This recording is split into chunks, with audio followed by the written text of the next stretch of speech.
munaasabadan oo isugu jirtay qada sharaf iyo sidoo kale mid lagu soo dhaweynaya fanaanka Farxaan Xidig ee reer Jabuuti ayaa waxaa lagu qabtay magaalada Muqdisho ee caasimadda tani Soomaaliya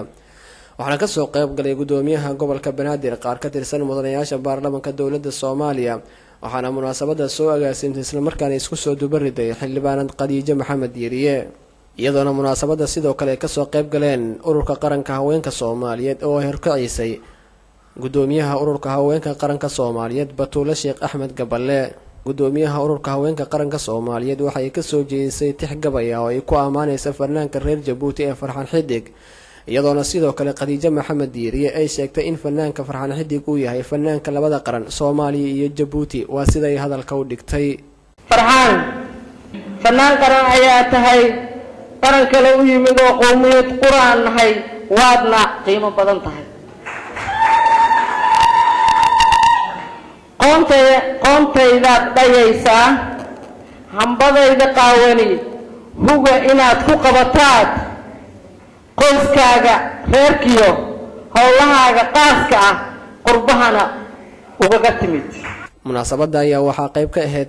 koob la guddoonsiiyay fanaanka Farxaan Xidig maadaama uu ku soo dhiiraday inuu yimaado magaalada Muqdisho ee caasimadda dalka Soomaaliya muddooyinkii ugu dambeeyay uu ku sugnaa magaalada caasimadda ee Muqdisho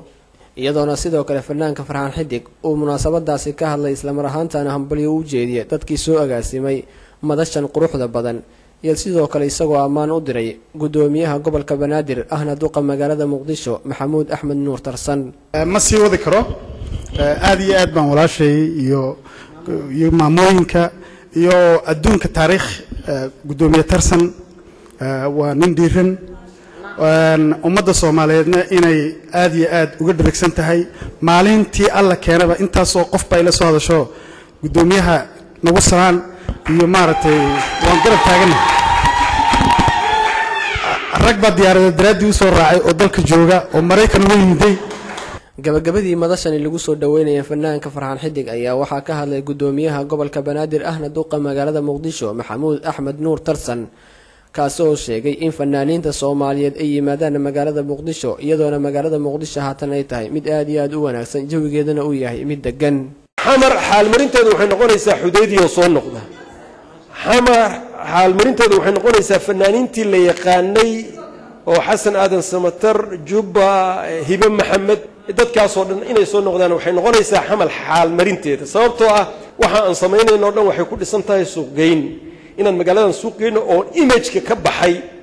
inaan ka bedelno image-kii wax image-kii looga bedelahayana in aan sameyno